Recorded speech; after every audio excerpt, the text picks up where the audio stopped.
ഇന്നലെ നമ്മൾ വായിച്ചു കേട്ട ഏവങ്കേലിയൻ ഭാഗത്തിൽ 6 തവണ ആവർത്തിച്ച് ഉപയോഗിച്ച ഒരു പദമുണ്ട്. എന്താണെന്ന് നിങ്ങൾ ഓർക്കുന്നുണ്ടോ? ഓർക്കാനല്ലേ നമ്മൾ വായിച്ചു കേട്ടത്. ഏകദേശം എനിക്ക് തോന്നുന്നു ഭൂരിഭാഗം ആളുകളും ആ സമയത്ത് ഉണ്ടായിരുന്നതാണ്. നമ്മൾ വായിച്ചു കേട്ടത് ദൈവരാജ്യത്തെ കുറിച്ചാണ് ആയിരുന്നു. എന്തോ വായിച്ചു അല്ലേ? നമ്മളിങ്ങനെ ഈ ഇടയ്ക്ക് എൻ്റെ പള്ളിയിൽ വിശുദ്ധ കുർബാന നടന്നുകൊണ്ടിരുന്നപ്പോൾ പിള്ളേർ ഭയങ്കര വർത്തമാനം ഇങ്ങനെ താഴെ ഇങ്ങനെ കിടങ്ങി വർത്താനം നടന്നുകൊണ്ടിരിക്കും. ഞാൻ കുർബാനെ ഒന്ന് പേടിപ്പിക്കാൻ വേണ്ടി ഇടയ്ക്ക് നിർത്തി, കുർബാന ഇടയ്ക്ക് നിർത്തി.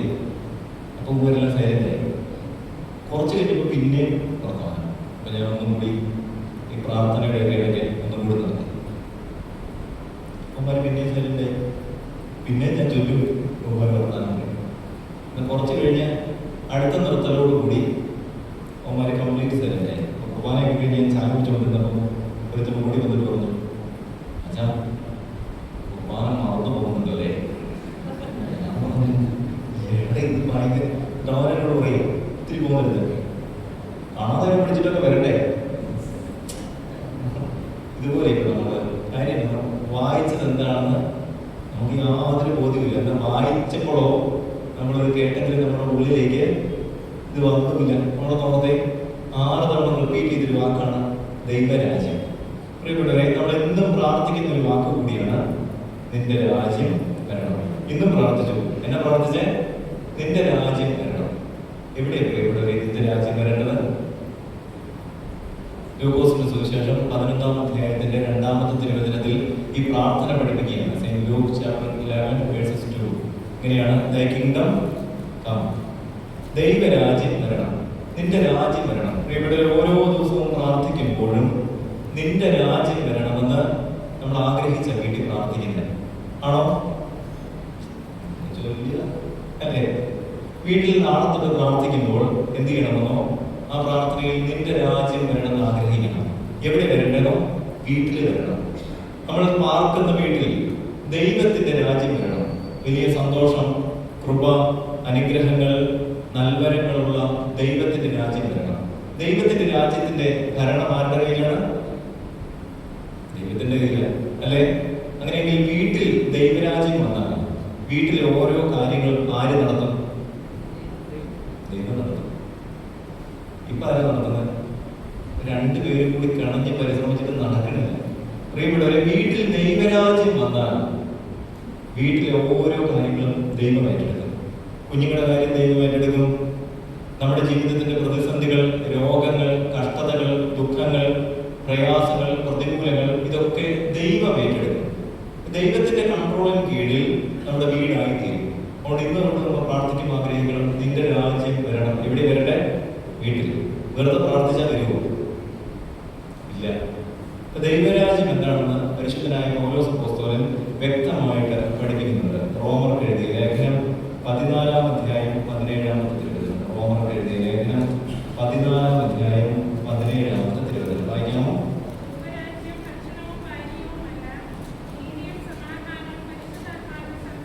ഒന്നോർത്തെ, ദൈവരാജ്യം ഇപ്പോൾ ഉള്ള സാധനമല്ല. വൈകുന്നേരം ബർഗർ മേടിച്ചു വന്ന് വീട്ടിലിരുന്ന് ഫുഡ് അടിക്കുന്നതല്ല. എന്ത്? ദൈവരാജ്യം. നമ്മുടെ വിചാരം എന്താണോ? നമ്മളിങ്ങനെ അത്യാവശ്യം കഴിച്ച് കുഴപ്പമൊന്നുമില്ലാതെ പോകുന്നതിന് വിളിക്കുന്ന പേരാണ് ദൈവത്തിന്റെ രാജ്യം നമ്മുടെ വീട്ടിലുള്ളത്. ഇല്ല കേട്ടോ. ദൈവരാജ്യം ഭക്ഷണവും പാനീയവും അല്ല. വ്യക്തമായി പറയണം. എന്നിട്ട് പറയണ 3 കാര്യങ്ങൾ ഉണ്ടാകണം. ഒന്ന് നീതി, സമാധാനം, പരിശുദ്ധാത്മാവിൽ സന്തോഷം. ഇവിടെ 3 കാര്യങ്ങൾ ഒരു വീട്ടിലുണ്ടായാൽ ദൈവരാജ്യം വരാനായിട്ട് തുടങ്ങും. ഇപ്പൊ വേദപുസ്തകത്തിന്റെ അടിസ്ഥാനത്തിൽ ഈ 3 കാര്യങ്ങളും നമ്മുടെ ഇടയിൽ ഉണ്ടാകണം. കിങ്ഡം ഓഫ് ഗോഡിനെ കുറിച്ച് പറയാണ്. Kingdom of God is justice, peace, പിന്നീട് ഒടുവിൽ ഹാപ്പിനെസ് ഇൻ ഹോളി സ്പിരിറ്റ്, പരിശുദ്ധാത്മാവിലുള്ള സന്തോഷം. ഇത് 3 ഒരു വീട്ടിൽ എങ്ങനെ ഉണ്ടാകുന്നതോ?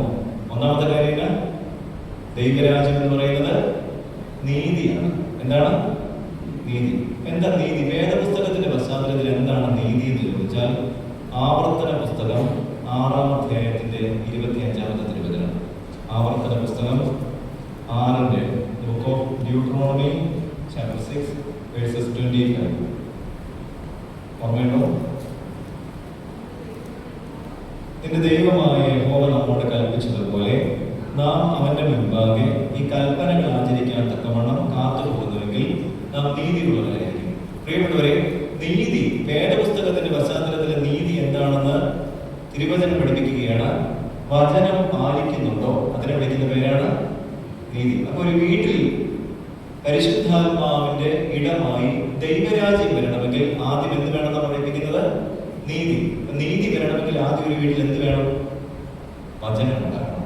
ഇവിടെ ഒരു വീടിന്റെ അന്തരീക്ഷത്തിൽ വചനം വായിച്ചുകൊണ്ടിരുന്നാൽ ദൈവരാജ്യം വീട്ടിൽ വരും. അപ്പൊ ഹൃദയത്തിൽ ദൈവരാജ്യം വരണമെങ്കിൽ ഹൃദയത്തിനകത്ത് എന്നാ വേണം? എന്ത് വേണം? വചനം വേണം. പ്രിയമുള്ളവരെ, ഹൃദയത്തിൽ ദൈവരാജ്യം വരണമെങ്കിൽ ഹൃദയത്തിൽ വചനം വേണം. വീട്ടിൽ ദൈവരാജ്യം വരണമെങ്കിൽ വീട്ടിൽ വചനം വായിച്ചുകൊണ്ടിരിക്കണം.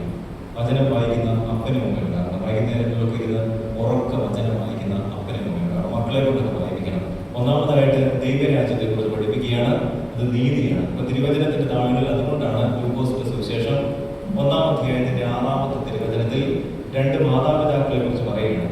അവർക്ക് മക്കളില്ല, വലിയ വിഷമത്തിലിരിക്കുകയാണ്, വലിയ സങ്കടത്തിലാണ്, വാർദ്ധക്യത്തിലായി, 2 പേർക്ക് കുഞ്ഞുങ്ങളില്ല.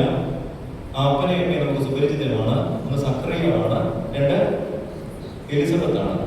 പക്ഷെ ഇവർക്ക് കുഞ്ഞുങ്ങളില്ല.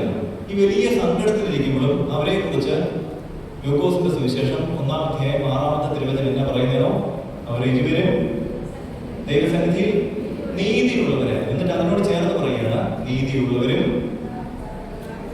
കൽപ്പനകൾ പാലിക്കുന്നവരുമായിരുന്നു. നീതിയും കർത്താവിന്റെ കൽപ്പനയും ഒരുപോലെ തുല്യമാണ്. അങ്ങനെയെങ്കിൽ വചനം ഒരു വീട്ടിൽ പാലിച്ചാൽ പ്രിയപ്പെട്ടവരെ, നമ്മുടെ ദുഃഖ ദുരിതങ്ങളിൽ തമ്പുരാൻ ഇടപെടുന്നുണ്ടോ? ഒരു വീട്ടിൽ ദൈവരാജ്യം വരും. അതുകൊണ്ടാണ് സക്കറിയ എന്ന പേരിന്റെ അർത്ഥം എന്താണെന്നറിയാമോ? ഗോഡ് റിമെമ്പേഴ്സ് എന്നുള്ളതാണ്, ദൈവം ഓർക്കുന്നവർ.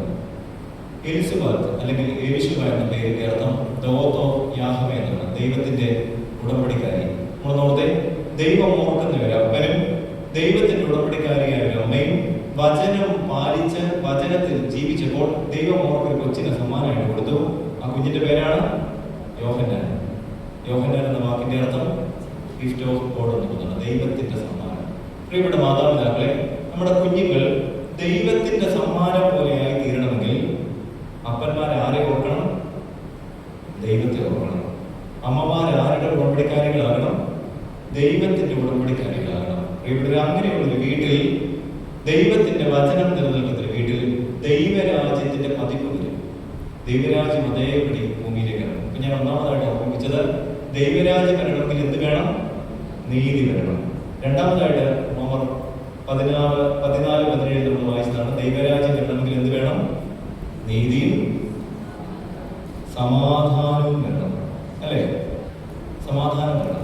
തിരുവചനത്തിന്റെ നാളിൽ ആർക്കാണ് സമാധാനം കൊടുത്തത്? ലൂക്കോസിന്റെ സുവിശേഷം 1-ാം അധ്യായത്തിൽ നമുക്ക് സുപരിചിതമാണ്. സ്വർഗത്തിന്റെ മാലാഖയായ ഗബ്രിയേൽ വന്നിട്ട് നസറേത്തിലെ പെൺകുട്ടിയോട് പറയുകയാണ്, എന്താ പറഞ്ഞത്? കൃപ നിറഞ്ഞവളെ, നിനക്ക് സമാധാനം. അപ്പൊ എന്തുണ്ടെങ്കിലേ സമാധാനം കിട്ടത്തുള്ളൂ? കൃപയുണ്ടെങ്കിലേ സമാധാനം കിട്ടത്തുള്ളൂ. കൃപയുണ്ടോ സമാധാനം കിട്ടും. അപ്പൊ ഒന്നോർത്തെ, കൃപ കിട്ടാൻ എന്നായിരുന്നു? കൃപ ഉണ്ടെങ്കിൽ സമാധാനമുണ്ട്. ഈ കൃപ കിട്ടാൻ എന്നായിരുന്നു? എബ്രായർക്ക് എഴുതിയ ലേഖനം 4-ാം അധ്യായം 16-ാമത്തെ തിരുവചനം. എബ്രായർക്ക് എഴുതിയ ലേഖനം 4-ാം അധ്യായം 16-ാമത്തെ തിരുവചനം വായിക്കാമോ?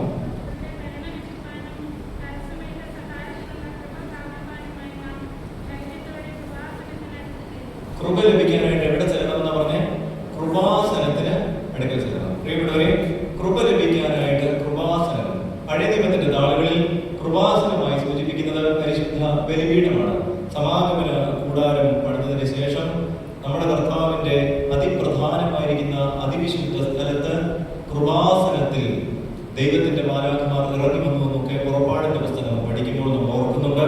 അങ്ങനെയെങ്കിൽ ബലിപീഠത്തോട് ഒരു കുടുംബം ചേർന്നിരിക്കുകയാണെങ്കിൽ ആ വീട്ടിൽ എന്ത് വരുമെന്നോ? ദൈവരാജ്യം വരും. ആ വീട്ടിൽ ദൈവരാജ്യത്തിന്റെ പതിപ്പായ സമാധാനം വരും. ആ വീട്ടിൽ കൃപ വരും. അപ്പൊ കൃപ ലഭിക്കണമെങ്കിൽ എങ്ങോട്ട് ചേർന്നിരിക്കണം? ബലിപീഠത്തോട്. നമ്മൾ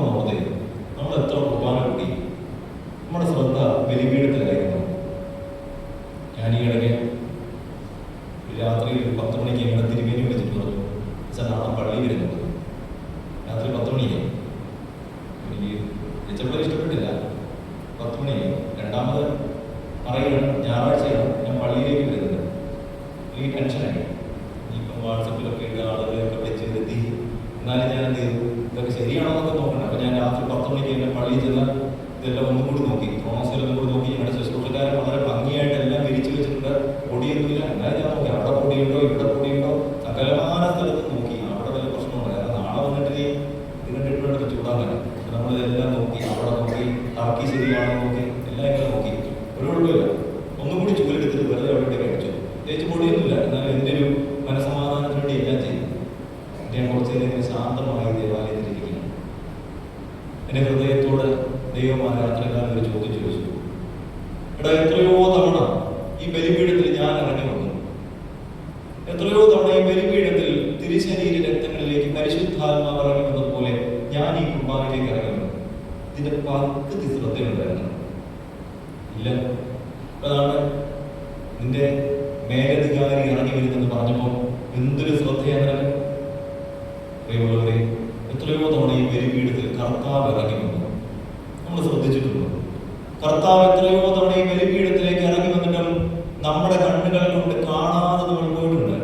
ബലിപീഠത്തിൽ കർത്താവ് ഇറങ്ങി വന്നിട്ട് കാണാതെ പോയിട്ടുണ്ടെങ്കിൽ പ്രിയപ്പെട്ടവരെ, ബാക്കിയുള്ളവർക്ക് വെറും നഷ്ടമാണ്. ഇവിടെ നിന്ന് 2.5 മണിക്കൂർ നഷ്ടമാണെന്നുള്ളതല്ലാതെ പിന്നെ എന്നെ പറയാനായിട്ടുള്ളത്. അന്ന് രാത്രി എനിക്കൊരു കാര്യം ബോധ്യമായി. കർത്താവ് ഇറങ്ങി വരുന്നതിനേക്കാൾ വലുതല്ല ബാക്കിയുള്ള ആര് വരുന്നത്. പ്രിയമുള്ളവരെ, ഈ ബലിപീഠത്തിൽ കർത്താവ് ഇറങ്ങി വരുന്നത് കാണാനായിട്ട് ആഗ്രഹിക്കണം. അതുകൊണ്ടാണ് ഒരു പ്രധാനപ്പെട്ട ഭാഗം ആരംഭിക്കുമ്പോൾ ശുശ്രൂഷക്കാരൻ പറയുകയാണ്, ദിവ്യജ്ഞാനം ശ്രദ്ധിച്ചുകൊണ്ട്. പിന്നെയുള്ളത് ശ്രദ്ധിക്കേണ്ടതെല്ലാം എന്താണെന്നോ, ജ്ഞാനത്തോടുകൂടി ശ്രദ്ധിക്കണം. പരിശുദ്ധാത്മാവ് ഇറങ്ങി വരുന്നത്, കർത്താവ് ഈ ബലിപീഠത്തിലേക്ക് ഇറങ്ങി വരുന്നത് ജ്ഞാനത്തോടു കൂടിയാണ്. ഞാൻ പറഞ്ഞു വന്നത് കൃപാസനത്തിനടുക്കൽ ഇരിക്കണം. ബലിപീഠത്തോട് ചേർന്ന് ഈ ആലയത്തിന്റെ ഉള്ളിൽ നമ്മൾ ഇരുന്ന് കഴിഞ്ഞാൽ നമ്മളിലേക്ക് എന്ത് വരുമെന്നോ, എന്നാ വരും? കൃപ വരും. നമ്മൾ വായിച്ചു നിർത്തിയത് എങ്ങനെയാണ്? എബ്രായർ 4:16 കൃപാസനത്തിനടുത്തിരുന്നാൽ തക്ക സമയത്ത് എന്ത് ചെയ്യും? കൃപ പ്രാപിക്കും. അപ്പൊ കൃപ കിട്ടിയാൽ അവിടേക്ക് എന്നാ വരും? സമാധാനം കിട്ടും. കൃപ കിട്ടിയാൽ ആ വീട്ടിലേക്ക് എന്നാ കിട്ടും? സമാധാനം കിട്ടും. സമാധാനം വന്നു കഴിഞ്ഞാൽ ആ വീട്ടിൽ എന്ത് വരും? ദൈവരാജ്യം വരും. നിങ്ങളില്ലേ? ദൈവരാജ്യം വരും. പ്രിയപ്പെട്ടവരെ, ഒന്നാമത് പറഞ്ഞത് ദൈവരാജ്യം എന്ന് പറയുന്നത് നീതിയാണ്. നീതി വരണമെങ്കിൽ എന്ത് വേണം? വീട്ടില് വചനം ഉണ്ടാകണം. രണ്ടാമത് പറഞ്ഞത് ദൈവരാജ്യം എന്ന് പറയുന്നത് സമാധാനമാണ്. സമാധാനം വരണമെങ്കിൽ ആ വീട്ടിൽ എന്ത് ആദ്യം വരണം? കൃപ വരണം. കൃപ വരണമെങ്കിൽ എന്താ വേണം? ബലിപീഠത്തോട് ഈ ആലയത്തിന്റെ ഉള്ളിൽ ചേർന്നിരിക്കണം. മൂന്നാമതായിട്ട് പറയുകയാണ് ദൈവരാജ്യം പരിശുദ്ധാത്മാവിൽ സന്തോഷമാണ്. നമ്മളൊന്ന് ആലോചിക്കും. നമുക്കിന്ന് ഫോണിൽ ഒരു സന്തോഷമുണ്ട് ഇല്ലേ? നിങ്ങൾക്ക് അറിയില്ലേ? ആ സാധനം ഇങ്ങനെ ഒന്നിക്കൊണ്ടിരിക്കുമ്പോൾ എന്തോ ഒരു സന്തോഷം. നമുക്കിന്ന് പുറത്തിറങ്ങി പള്ളിയിൽ കഴിഞ്ഞിട്ട് ഫുഡ് അടിക്കാൻ നേരത്തെ എന്തൊരു സന്തോഷം അല്ലേ? പൊതുവെ എന്തൊന്നില്ലാത്തൊരു സന്തോഷമാണ്. നമുക്കിന്ന് നമ്മുടെ സന്തോഷം ഒരുപാട് കാര്യങ്ങളിനകത്തുണ്ട്. പരിശുദ്ധാത്മാവിൽ എങ്ങനെയാണ് സന്തോഷം കിട്ടുന്നതെന്ന് അറിയാമോ? ഒരാൾക്ക് ആത്മാവിൽ സന്തോഷം കിട്ടണമെങ്കിൽ പരിശുദ്ധനായ പൗലോസ് അപ്പോസ്തലൻ ഫിലിപ്പിയർക്ക് എഴുതിയ ലേഖനം 4-ാം അധ്യായം 4-ാമത്തെ തിരുവചനം. ഫിലിപ്പിയർക്ക് എഴുതിയ ലേഖനം 4-ാം അധ്യായം 4-ാമത്തെ തിരുവചനം. കർത്താവിൽ എന്ത് ചെയ്യണം? സന്തോഷിക്കണം. കർത്താവിൽ സന്തോഷിച്ചു കൊണ്ടിരുന്നാൽ പരിശുദ്ധാത്മാവിന്റെ സന്തോഷം വീട്ടിൽ വരും. അതാണ് പ്രാർത്ഥിക്കാനിരിക്കുമ്പോൾ എന്ത് വേണം? ഒരു സന്തോഷമൊക്കെ വേണം. അപ്പോൾ ഒരു വിധത്തിലായിരിക്കും മോഹമൊക്കെ പൂർപ്പിച്ചതെന്നിങ്ങനെ. ഞാൻ ഈ കഴിഞ്ഞ ദിവസം ഈ നോമ്പൊക്കെ തുടങ്ങിയപ്പോൾ രാവിലെ കുറച്ചും കൂടി പ്രാർത്ഥന ലോങ്ങാണ്. രാവിലെ എഴുന്നേറ്റ ഉടനെ എൻ്റെ വീട്ടിലുള്ള 7 വയസ്സുകാരൻ പറഞ്ഞു, നിങ്ങൾ നീണ്ടു വരികയാണല്ലോ. ഞാൻ ചെയ്യുന്നത് നിനക്കെന്നെ നീണ്ടുന്നുണ്ട്, അതിൻ്റെക്ക് കുറെ കുമ്പിടമുണ്ട്, എല്ലാം കൂടി ഈ പരിപാടിക്ക് തീരും. ഞാൻ അവനൊരു സന്തോഷമില്ല. അവനിങ്ങനെ എന്നിട്ട് അമ്മയുടെ അടുത്ത് പോയിട്ട് കാര്യം ഇതിനകത്തൊരു സന്തോഷമില്ല. പ്രിയപ്പെട്ടവരെ, ഞാൻ ആലോചിച്ചു ചില നേരങ്ങളിൽ ഞാൻ നിൽക്കുന്നതും ഒരു സന്തോഷമില്ല. പ്രാർത്ഥിക്കാനായിട്ട് നിൽക്കുകയാണ്, ഒരു സന്തോഷമില്ലാതെ ഇങ്ങനെ അവിടെ നോക്കി ഇവിടെ നോക്കി. പ്രിയപ്പെട്ടവരെ, ദൈവരാജ്യം വീട്ടിൽ വരുന്നില്ല കേട്ടോ.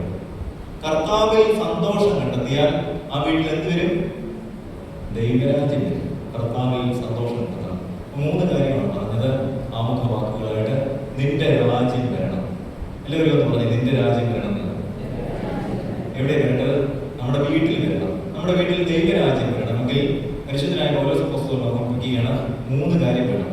ഒന്ന് നീതി, സമാധാനം, പരിശുദ്ധാത്മാവിൽ. നീതി എങ്ങനെ കിട്ടുന്നത്? ഒരു വീട്ടിൽ എന്ത് വേണം? വചനം പറയണം. ശബ്ദത്തിന് എനർജി ഉണ്ടോ? ഉണ്ടോ? വീടുകയാണ് ശബ്ദത്തിന് എനർജി ഉണ്ട്. നമ്മുടെ സ്കൂളിൽ പഠിച്ചപ്പോൾ ഫിസിക്സ് പഠിച്ചപ്പോൾ ശബ്ദത്തിനകത്ത് എനർജി ഉണ്ടെന്ന് പറഞ്ഞിട്ടുണ്ട്. അതുകൊണ്ടല്ലേ ഞാനിപ്പോൾ ഉണ്ടല്ലോ ശബ്ദത്തിന് എനർജി ഉണ്ടെന്നുള്ള സിമ്പിൾ അങ്ങനെ തിയററ്റിക്കൽ കാര്യമല്ല. ഞാനിപ്പോൾ ഇവിടെ നിന്നിട്ട് നാളെ റോജനോട് ഇരിക്കണം അവിടെ എന്ന് പറഞ്ഞു കഴിഞ്ഞാൽ നമ്മുടെ നടിഞ്ഞു പോകും. കാര്യം എന്താ പറയുമോ? ഈ ശബ്ദത്തിന് ഭയങ്കര എനർജിയാണ്, നമ്മളെ ഡൗൺ ആണ്. അങ്ങനെയെങ്കിൽ വെറുതെയുള്ള ശബ്ദത്തിന് എനർജി ഉണ്ടെങ്കിൽ വചനത്തിന്റെ ശബ്ദത്തിന് എന്തൊരു എനർജി ആയിരിക്കും. ഒരു വീട്ടിൽ ഇതിങ്ങനെ ശബ്ദത്തിന്റെ എനർജിയായിട്ട് നൽകണം. ഒന്നാമത് പറഞ്ഞത് നീതി ഉണ്ടാകണം. നീതി ഉണ്ടാകണമെങ്കിൽ വചനം ഉണ്ടാകണം. രണ്ടാമതായിട്ട് പരിശുദ്ധാത്മാ സമാധാനം ഉണ്ടാകണം. സമാധാനം ഉണ്ടാകണമെങ്കിൽ എന്ത് വേണം? ആദ്യം കൃപ വേണം. കൃപ കിട്ടണമെങ്കിൽ എന്ത് ചെയ്യണം? ഈ ആലയത്തിന്റെ ഉള്ളിൽ ബലിപീഠത്തോട് ചേർന്നിരിക്കണം. മൂന്നാമതായിട്ട് പരിശുദ്ധാത്മാവിൽ സന്തോഷം വേണം. അതായത് ദൈവത്തിലുള്ളൊരു സന്തോഷം വേണം. എല്ലാ കാര്യങ്ങളിനകത്തും ദൈവികമായിരിക്കുന്ന ഒരു സന്തോഷം. അതിന് ഈ നോമ്പിന്റെ നാളുകളിൽ ഇടയാകട്ടെ. പ്രത്യേകിച്ച് നമ്മൾ നോമ്പ് നോക്കുന്നതൊക്കെ അത് കിട്ടാൻ വേണ്ടി മാത്രമാണ്. നമ്മുടെ കുഞ്ഞുങ്ങളെയൊക്കെ ഇന്ന് ഈ ബലിപീഠത്തോട് ചേർത്തിരുത്തുമ്പോൾ എന്തൊരു സന്തോഷമാണെന്ന് പറയുമോ? പഴയ ദൈവത്തിന്റെ നാളുകളിൽ ഒരു കൊച്ച് ബലിപീഠത്തോട് ചേർന്ന് കിടന്നുകൊള്ളുന്നുണ്ട്. ആരാണത്? ശമൂവേലാണ്. ഇന്ന് ശമൂവേലിന്റെ പുസ്തകം. ശമൂവേൽ ബാലൻ ബലിപീഠത്തോട് ചേർന്ന് കിടന്നുകൊണ്ടാണ്. എന്നാ കേട്ടതോ? ദൈവത്തിന്റെ ശബ്ദം കേട്ടു. ഇവിടെ നമ്മുടെ കുഞ്ഞുങ്ങളെയൊക്കെ ഈ മാതാപിതാക്കളോട് പറയാനായിട്ടുള്ളത് നമ്മുടെ കുഞ്ഞുങ്ങളെയൊക്കെ ഇങ്ങനെ ആലയത്തോട് ചേർത്ത് വളർത്തണം.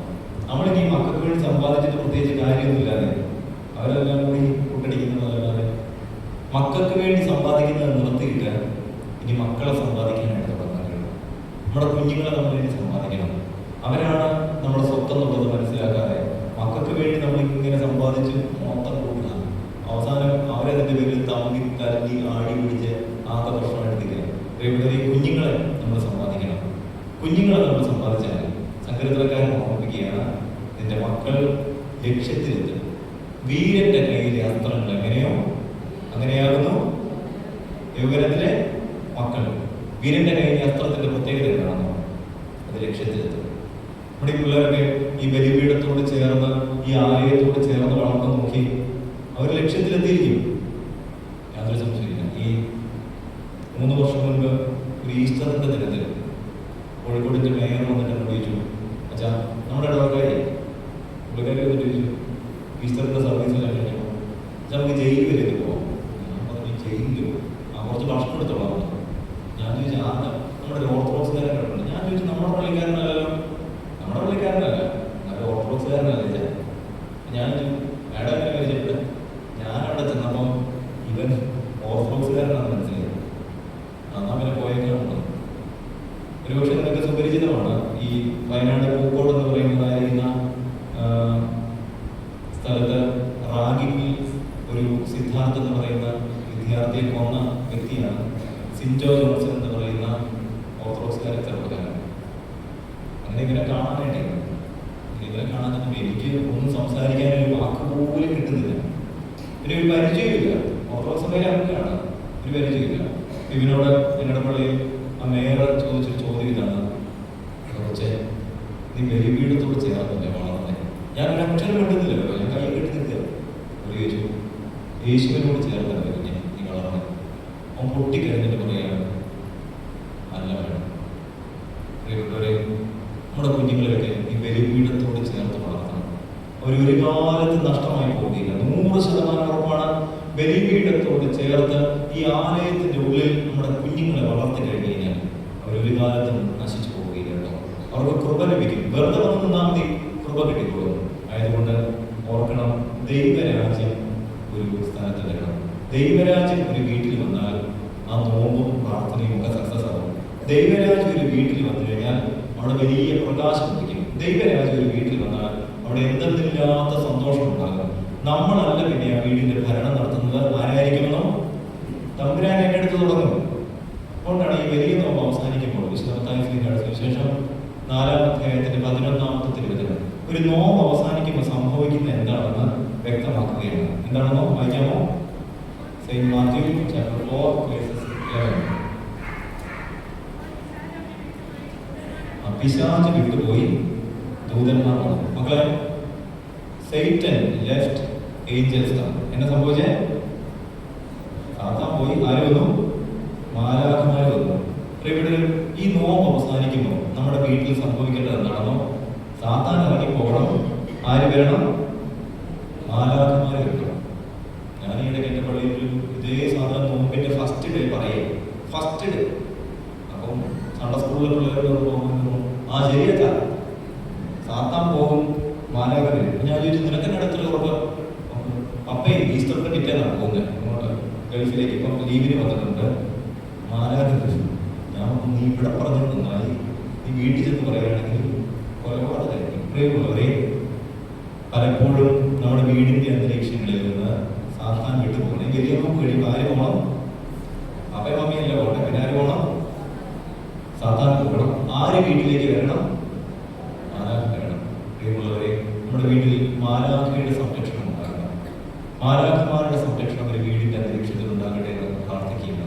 അല്പനേരം ചിന്തിക്കാനായിട്ട് ആഗ്രഹിക്കുന്നത് നമ്മുടെ കർത്താവ് കടന്നുപോയ 3 സ്ഥലങ്ങളാണ്. കർത്താവ് കടന്നുപോയ 3 സ്ഥലങ്ങൾ.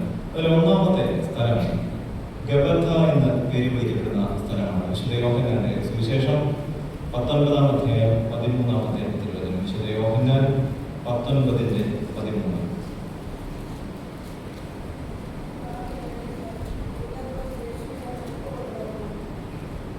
കൽത്തളമെന്ന് എബ്രായ ഭാഷയിൽ ഗബഥ എന്ന പേരുള്ള സ്ഥലത്ത് ന്യായാസനത്തിൽ ഇരുന്നു. ഇത് റോമൻ അതോറിറ്റിയുടെ ഒരു ഉയർന്ന സ്ഥലമാണ്. ഔട്ട്സൈഡ് പുറത്തുറയുമാണ്. റോമൻ അതോറിറ്റി ന്യായം വിധിക്കാനായിട്ട് ഇരിക്കുന്ന സ്ഥലമാണ് ഗബഥ എന്ന പേരുള്ള സ്ഥലം. ഗബഥ എന്ന വാക്കിന്റെ അർത്ഥം അവിടെ എഴുതി വെച്ചിട്ടുണ്ട്, കൽത്തളം എന്നാണ്. എന്തായിരുന്നു അർത്ഥം?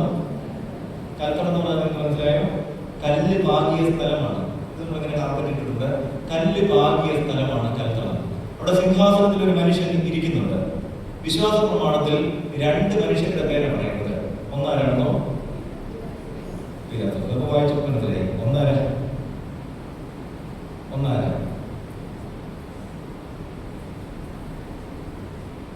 2000 തവണ ചൊല്ലിയിട്ട് അവാർഡ് മേടിക്കാൻ വേണ്ടിയിരിക്കുക വിശ്വാസ പ്രമാണത്തിൽ. വിശ്വാസ പ്രമാണത്തിൽ 2 മനുഷ്യരുടെ പേരെ പറയുന്നത്.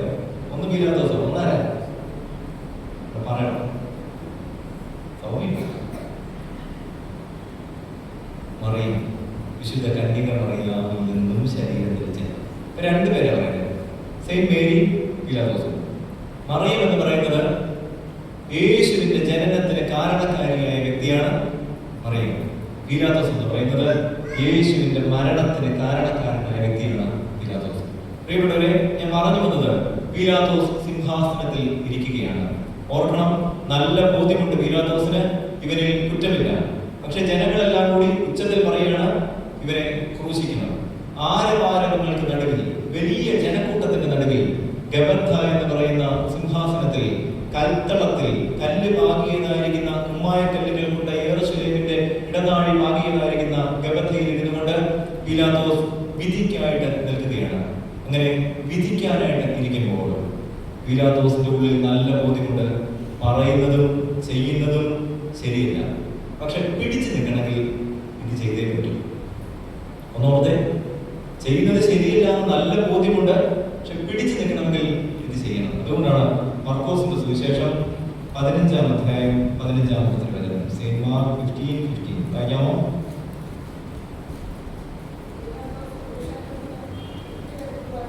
പുരുഷാരത്തിന് തൃപ്തി വരുത്താൻ വേണ്ടി യേശുവിനെ ഏൽപ്പിച്ചു. പ്രിയപ്പെട്ടവരെ, ഗബഥയിലെ സിംഹാസനത്തിന്റെ പ്രത്യേകത എന്താണെന്നോ? കൂടെയുള്ളവരെയൊക്കെ തൃപ്തിപ്പെടുത്തണം. സംഭവം ശരിയല്ല, ചെയ്യുന്നത് ശരിയല്ല, പറയുന്നത് ശരിയല്ല എന്ന് നല്ല ബോധ്യമുണ്ട്, പക്ഷെ കൂടെയുള്ളവരെയൊക്കെ ഒഴിവാക്കാനായിട്ട് പറ്റുന്നില്ല, അല്ലേ? പലപ്പോഴും നമ്മൾ വിദേശ സിംഹാസനത്തിൽ ഇരിക്കാറുണ്ട്. AD 26-ന്റെയും AD 36-ന്റെയും ഇടയിൽ യഹൂദിയ, ശമരിയ, ഇദോമിയ എന്നീ 3 പ്രൊവിൻസുകളുടെ ഗവർണറായിട്ട് ജീവിച്ചയാളാണ് പീലാത്തോസ്. അടിമയായി ജനിച്ച വ്യക്തിത്വമാണ്. യേശുവിനെ കുറിച്ച് നല്ല ബോധ്യമുണ്ട്. താൻ പ്രഖ്യാപിക്കാനായിട്ട് പോകുന്ന വിധി സത്യമല്ല, ശരിയല്ല എന്ന് നല്ല ഉൾബോധ്യമുണ്ട്. പക്ഷെ പ്രിയപ്പെട്ടവരെ, നല്ല ബോധ്യമുണ്ടായിട്ടും കൂടെയുള്ള മനുഷ്യരെ തൃപ്തിപ്പെടുത്താൻ വേണ്ടി ചില കാര്യങ്ങളിലേക്ക് പീലാത്തോസ് കൂട്ടു നിൽക്കുകയാണ്. ശരിയില്ല, താൻ പറയുന്നതും ഏറ്റെടുക്കുന്നതുമായിരിക്കുന്ന കാര്യം ശരിയില്ല എന്ന് നല്ല ബോധ്യമുണ്ടായിട്ടും അധികാരം നിലനിർത്താൻ വേണ്ടി, തന്റെ അധികാരത്തിന്റെ നിലനിൽപ്പിന് വേണ്ടി ചില തെറ്റുകളെ പീലാത്തോസ് സ്നേഹിക്കുന്നുണ്ട്. He loved power more than truth. ഓർക്കണം, അധികാരത്തെ സത്യത്തെക്കാളേറെ സ്നേഹിക്കുന്നുണ്ട്. നമ്മളൊന്ന് പലപ്പോഴും ഇതുപോലെ ആയിരിക്കാറില്ലേ? നമുക്കറിയാം ശരിയില്ല, പിന്നെ എന്നാ ബാക്കിയുള്ളവരൊക്കെ എന്നാ പറയും.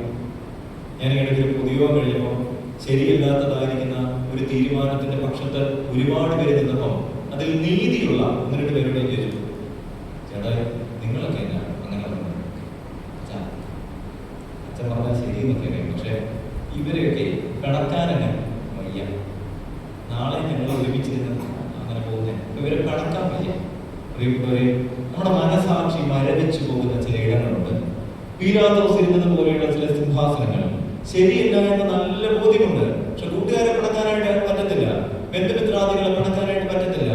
നീതിയുടെ പക്ഷം നിൽക്കേണ്ടുന്നവർ അനീതിയുടെ പക്ഷത്ത് നിൽക്കുകയാണ്. സത്യത്തിന്റെ പക്ഷത്ത് നിൽക്കേണ്ട മനുഷ്യൻ അസത്യത്തിന്റെ പക്ഷത്ത് നിൽക്കുകയാണ്. അധികാരം നിലനിർത്താൻ, തന്റെ സീറ്റ് ഉറപ്പിക്കാനായിട്ട്, ദൈവഹിതത്തിനപ്പുറത്ത് തന്റെ സീറ്റ് ഉറപ്പിക്കാനായിട്ട്, നീതിക്കപ്പുറത്ത് അനീതിയോട് കൂട്ടുപിടിച്ച് ജനത്തെ തൃപ്തിപ്പെടുത്താനായിട്ട് പീലാത്തോസ് നിൽക്കുന്ന ഒരു സാഹചര്യം. അതായത് ശ്രീയുടെ സുവിശേഷം 2-ാം അധ്യായത്തിൽ ഇതിനോട് സമാനമായിരിക്കുന്ന ഒരു സംഭവമുണ്ട്. മനസാക്ഷി മരവിച്ച ഒരു രാജാവ്, ഹെരോദാവെന്നാണ് അദ്ദേഹത്തിന്റെ പേര്. അദ്ദേഹം തന്റെ അധികാരത്തിന് തടസ്സമായിട്ടൊരു കുഞ്ഞ് ജനിച്ചു എന്നറിഞ്ഞപ്പോൾ കൽപ്പന കൊടുക്കുകയാണ്, എല്ലാ 2 വയസ്സിന് താഴെയുള്ള കുഞ്ഞുങ്ങളെ കൊല്ലണം. തന്റെ നിലനിൽപ്പിന് ഒരാൾ വിഘാതമാകുമെന്ന് പറഞ്ഞിട്ട് എല്ലാറ്റിനെയും നശിപ്പിക്കാനായിട്ട് ഒരുപ്പെടുന്ന ഹെരോദേസ്മാരും സത്യം പറഞ്ഞിട്ടും അതിന് കൂട്ടു നിൽക്കാത്ത പീലാത്തോസുമാരും ഇന്നുമുണ്ട് കേട്ടോ. നമ്മൾ ഇന്നും ചില സത്യങ്ങൾക്ക് അപ്പുറമാണ് നിൽക്കുന്നതെങ്കിൽ ഓർക്കണം, ഇരിക്കുന്ന സിംഹാസനം ഗബദ്ധയിലെ സിംഹാസനമാണ്. മനസാക്ഷിയുടെ മുമ്പിൽ നമ്മളിങ്ങനെ തോറ്റു പോകുന്നുണ്ട്. മനസാക്ഷിക്കറിയാം ഈ ചെയ്തത് ശരിയില്ല, ഈ കണ്ടത് ശരിയല്ല, ഈ മദ്യത്തിന്റെ കുപ്പിയെടുക്കുന്നത് ശരിയല്ല, ആരാധനാലയത്തിലെ പ്രവർത്തികൾ ശരിയല്ല, പലതും ശരിയല്ല എന്ന് മനസാക്ഷിക്ക് നല്ല ബോധ്യമുണ്ടായിട്ടും ആരെയൊക്കെയോ തൃപ്തിപ്പെടുത്താൻ വേണ്ടി, എന്തിനൊക്കെയോ വേണ്ടി നമ്മൾ നിലനിൽക്കുന്നുണ്ടെങ്കിൽ പ്രിയപ്പെട്ടവരെ ഓർക്കണം, ഇരിക്കുന്ന സിംഹാസനം ഗബദ്ധയിലെ സിംഹാസനമാണ്. യാതൊരു മാറ്റവുമില്ല. മനസാക്ഷി മരവിച്ചാൽ എന്നാ സംഭവിക്കണോ? അവിടെ പിശാചിരിക്കുന്നു. യോഹന്നാന്റെ സുവിശേഷം 13-ാം അധ്യായത്തിന്റെ 27-ാമത്തെ തിരുവചനം. യോഹന്നാൻ 13:27. സെന്റ് ജോൺ, കണ്ണം വാങ്ങിയോടനെ സാത്താൻ അവരിൽ കിടന്നു. പ്രിയപ്പെട്ടവരെ, യൂദായുടെ മനസാക്ഷി മരവിച്ചു പോയിരിക്കുകയാണ്. എന്തിനു വേണ്ടി? 30 വെള്ളി നാണയങ്ങൾക്ക് വേണ്ടി. കൂടെ നിന്നതായിരിക്കുന്ന കർത്താവിനെ ഒറ്റിക്കൊടുക്കാൻ തയ്യാറായിട്ട് നിൽക്കുകയാണ്. കൂടെ നിന്ന കർത്താവിനെ ഒറ്റിക്കൊടുക്കാൻ മനസാക്ഷി ഇങ്ങനെ മരവിച്ചിരിക്കുമ്പോൾ അവനിൽ എന്ത് കയറിയെന്നോ? സാത്താൻ കയറി. പ്രിയപ്പെട്ടവരെ, മനസാക്ഷി മരിച്ചു പോയാൽ സാത്താൻ കയറി കേട്ടോ. പിന്നെ നമ്മൾ കാട്ടിക്കൂട്ടുന്നതൊക്കെ ഭയങ്കര രസമായിരിക്കും. നമ്മളും ഗബദ്ധയിലെ പീലാത്തോസും തമ്മിൽ യാതൊരു വ്യത്യാസമില്ല. കാരണം മനസാക്ഷിക്ക് നിരക്കാത്തൊരു കാര്യം ചെയ്തു കഴിഞ്ഞാൽ നമ്മൾ അതിനെ ഒളിപ്പിച്ചു വെക്കാൻ വേണ്ടി എന്നായി കുറച്ചും കൂടി പോളിഷ്ഡ് ആയിട്ടുള്ള കാര്യങ്ങൾ ചെയ്യും. പീലാത്തോസ് എന്താ ചെയ്തത്? വെള്ളം കൊണ്ടുവന്ന് കൈ കഴുകി. അത് ഞാനിതിനകത്തൊന്നുമില്ല കേട്ടോ എന്ന് വരുത്തി തീർക്കാൻ വേണ്ടി. പ്രിയപ്പെട്ടവരെ, ചില മനസാക്ഷി നമ്മളെ ന്യായം ചെയ്യും. ഞാനെൻ്റെ ശുശ്രൂഷയുടെ വേളകളിൽ ഒരു വലിയ പൊതുയോഗം, ഒരു പ്രത്യേക സാഹചര്യത്തിൽ വിളിക്കപ്പെട്ട പൊതുയോഗമാണ്. പൊതുയോഗത്തിനകത്ത് നീതിക്ക് നിരക്കാത്തൊരു തീരുമാനം എടുക്കണം. നീതിക്ക് നിരക്കാത്തൊരു തീരുമാനം എനിക്ക് വലിയ താല്പര്യമൊന്നുമില്ല. പക്ഷെ 220 പേര് പങ്കെടുത്ത ഒരു പൊതുയോഗത്തിൽ 200 ആളുകളും ഒരേ കാര്യം തന്നെ പറയാണ്. അച്ഛാ അങ്ങനെ ചെയ്തേ പറ്റൂ, അല്ലെങ്കിൽ പിന്നെ അച്ഛനൊറ്റയ്ക്ക് നടക്കുന്നത് അതാ ഇതായിട്ട്. എനിക്ക് നല്ല ബോധ്യമുണ്ട് ഇത് നീതിക്ക് നിരക്കാത്തതാണ്, ഇത് സത്യമില്ല, ഇതിനകത്ത് യാതൊരു വിധമായ ദൈവത്തിന്റെ ഇടപെടലില്ല, ഇത് നല്ല ബോധ്യമുണ്ട്. പക്ഷെ പീലാത്തോസ് ഇരുന്നത് പോലെ ഞാൻ ഇരുന്നിട്ട് എനിക്ക് പുരുഷാരത്തെ തൃപ്തി വരുത്തണം. കാര്യം ഓ ചങ്കപ്പനെ കൈ കടിക്കുന്നു. അപ്പം പുരുഷാരത്തെ തൃപ്തി വരുത്തണം, പിടിച്ചു നിൽക്കണം, നീതിക്ക് നിരക്കാത്തൊരു തീരുമാനം എടുക്കണം. പാഴ്സനേജിലാണ് താമസിക്കുന്നത്. പള്ളി പാഴ്സനേജ് തമ്മിൽ വളരെ അടുത്താണ്. ഈ പുതിയമൊക്കെ മൈക്ക് വെച്ച് നടത്തുന്നത് വീട്ടിലിരുന്നാൽ ഈ സംഭവം കേൾക്കാം. എൻ്റെ പിതാവ് അച്ഛനാണ്. എൻ്റെ ദേവാലയത്തിൻ്റെ ഒരു കാര്യത്തിനകത്തും എൻ്റെ പിതാവ് ഇടപെടാറേ ഇല്ല. ഒരു കാര്യം ചോദിക്കാറ് പോലും. ഞാൻ കുർബാന കൊടുക്കണമെന്ന് പറഞ്ഞാൽ കുർബാന കൊടുക്കും, കൈ മുത്തിക്കണമെന്ന് പറഞ്ഞാൽ കൈ മുത്തിക്കും. റിട്ടയറായിട്ട് എൻ്റെ കൂടെ ആദ്യമായിട്ട് എന്നോടൊരു കാര്യം പറഞ്ഞു. ഞാൻ വീട്ടിൽ ചെന്ന് ഉച്ചയ്ക്ക് ഭക്ഷണം കഴിച്ചുകൊണ്ടിരുന്നപ്പോൾ എന്നോട് പറഞ്ഞു, അച്ഛാ ആ തീരുമാനം ശരിയായിരുന്നു. ഇപ്പം മുതിർന്നവർ പറയുമ്പോൾ ഞങ്ങൾ ചെറുപ്പക്കാരുടെ ഒരു എക്സ്പ്രഷൻ തന്നെയുണ്ടല്ലോ വിശ്വാസം. ഞാനിങ്ങനെ ശരിയായിരുന്നു, ശരിയായിരിക്കാം, ശരിയല്ലാതിരിക്കാം. അച്ഛാ അത് ശരിയല്ല, ശരി. അച്ഛനിടയ്ക്ക് ചോദിക്കുന്ന കേട്ടായിരുന്നല്ലോ, ഇതിനോട് സപ്പോർട്ട് ചെയ്യുന്ന എത്ര പേരുണ്ടെന്ന്. എത്ര പേര് കൈ ഉയർത്തി? ഞങ്ങൾ 200 പേര്, ബാക്കിയുള്ള 10 പേരുടെ തീരുമാനങ്ങൾക്ക് വരെ ഞങ്ങളിപ്പം ഭൂരിപക്ഷമൊക്കെ നോക്കുന്നത്. പിന്നെ എനിക്ക് പിടിച്ചു നിൽക്കണ്ടേ, ഞാൻ ഇതേ വാർത്തയിൽ പറഞ്ഞു, എനിക്ക് പിടിച്ചു നിൽക്കണ്ടേ. എന്നോട് എൻ്റെ അമ്മ പറഞ്ഞു, അച്ഛാ ആ തീരുമാനം ശരിയല്ല. എനിക്ക് ഒട്ടും ഇഷ്ടപ്പെട്ടില്ല. ഉച്ചയ്ക്ക് ഭക്ഷണമൊക്കെ കഴിച്ച് പോയി. വൈകുന്നേരം വീട്ടിൽ ഇങ്ങനെ പ്രാർത്ഥിച്ചിട്ട് പാചക പ്രാർത്ഥന നടത്തും. എൻ്റെ അപ്പം പ്രാർത്ഥിക്കുകയാണ്, ദൈവമേ മനസാക്ഷിക്ക് നിരക്കാത്ത തീരുമാനം എടുത്തിട്ട് ഒരായുഷ്കാലം മുഴുവൻ വേദനിക്കാൻ അച്ഛനെ ഇടയാക്കരുത്. ഞാനിങ്ങനെ ഒരു കണ്ണ് തുറന്നിട്ടിങ്ങനെ നോക്കും. ആരെ ഉദ്ദേശിച്ച പ്രാർത്ഥിക്കുന്നത്? എന്നെ ഉദ്ദേശിച്ച്, എന്നെ മാത്രം ഉദ്ദേശിച്ച എന്നാ പ്രാർത്ഥിച്ചേ? മനസാക്ഷിക്ക് നിരക്കാത്തതായ തീരുമാനം എടുത്തിട്ട് ഒരായുഷ്കാലം മുഴുവൻ ദുഃഖിക്കാൻ ഇടയാക്കരുത്. ഇന്ന് രാത്രി ആ ഒരു സെന്റൻസ് എൻ്റെ മനസ്സിൽ കൊണ്ടു. രാത്രി വാട്സപ്പ് ഗ്രൂപ്പിനകത്ത് എഴുതിയിട്ടു, എടുത്ത തീരുമാനം പള്ളിക്ക് ചേരുന്ന തീരുമാനമല്ല, എടുത്ത തീരുമാനം ദൈവത്തിന് ചേരുന്ന തീരുമാനമല്ല എഴുതിയിട്ടു. പ്രക്ഷോഭങ്ങളൊക്കെ ഉണ്ടായി, 4 വിളിക്കുന്നു, അതച്ച അങ്ങനെയല്ല ഇങ്ങനെയല്ല ഒക്കെ ഉണ്ടായി. പക്ഷേ നീതിയുടെ സിംഹാസനത്തിലിരിക്കാൻ വേണ്ടി വീടിന്റെ അകത്തളങ്ങളിൽ നിന്ന് ഒരു കുറിപ്പ് എനിക്ക് നൽകി. ആ രാത്രികാലം എന്നെ ബോധ്യപ്പെടുത്തിയ വലിയൊരു സന്ദേശം എന്താണെന്നോ? വിശുദ്ധ മത്തായി ശ്ലീഹയുടെ സുവിശേഷം 27-ാം അധ്യായം 19-ാമത്തെ തിരുവചനം. വിശുദ്ധ മത്തായി ശ്ലീഹയുടെ സുവിശേഷം 27:19.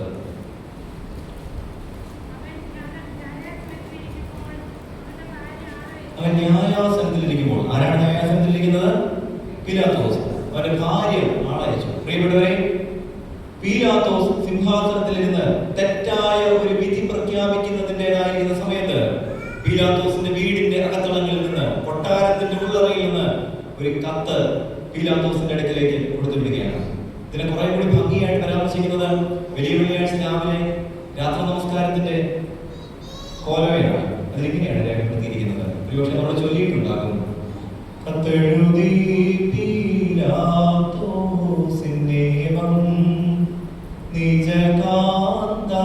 പീലാത്തോസിന് തന്റെ ഭാര്യ ഒരു കത്തെഴുതി. അതിന്റെ ഉൾപ്പെടത്തിൽ ഇങ്ങനെയാണ്: വിധികർത്താക്കൾ കതിനാഥൻ നീ വിധി ചെയ്യുന്നോ. അടുത്ത വരി: വിധി ചെയ്യരുതേ നിന്നെ വിധി പോലെ ചെയ്യരുത്. കേട്ടോ, ഭർത്താവിനോട് ഭാര്യ പറയാണ് ചെയ്യരുത്. റോമൻ സിവിൽ കോഡിന് മുകളിൽ ആ തീരുമാനത്തെ ഖണ്ഡിക്കേണ്ടുന്നതായിരിക്കുന്ന ആ കത്തിന് ഒരു വിലയില്ല, വേസ്റ്റ് ബാസ്കറ്റിലാണ് സ്ഥാനം. പക്ഷേ പീലാത്തോസിന്റെ ഭാര്യ ഇന്ന് ചരിത്രത്തിൽ അറിയപ്പെടുന്ന ക്ലോഡിയ പ്രൊക്കുല്ല എന്ന് പറയുന്ന സ്ത്രീ ഒരു കത്തെഴുതി കൊടുത്തുവിടുകയാണ്. ഇതിനെക്കുറിച്ചാണ് വലിയ വെള്ളിയാഴ്ച 3-ാം മണി നമസ്കാരത്തിൽ നമ്മൾ വായിക്കുന്നുണ്ട്. അനന്തരം പീലാത്തോസിന്റെ ഭാര്യ ആളയച്ചു അവനോട്, ആ നീതിമാന്റെ കാര്യത്തിൽ നീ ഇടപെടരുത്. ഇന്നലെ രാത്രി ഞാൻ ഉറങ്ങിക്കിടന്നപ്പോൾ പാമ്പുകളും തേളുകളും എന്നെ വളഞ്ഞു. എന്നാൽ നിന്റെ മുൻപിൽ നിൽക്കുന്ന നീതിമാൻ കൈ നീട്ടി അവയെ തടുത്തു. പ്രിയപ്പെട്ടവരെ, വീടിന്റെ ഉള്ളറയിൽ നിന്ന് ആരാണ് എഴുതി കൊടുത്തുവിടുന്നത്? ഭാര്യ. ഭർത്താവിനായിരുന്നു നീതി അട്ടിമറിക്കപ്പെട്ടു. എന്റെ മുൻപിലിരിക്കുന്ന മാതാപിതാക്കളെ, ഞാനിത് പറയാൻ കാരണം എന്റെ വീടിന്റെ അകത്തളങ്ങളിൽ നിന്ന് എന്നോട് ഓർമ്മിപ്പിച്ചു, അച്ഛാ ശരിയല്ല.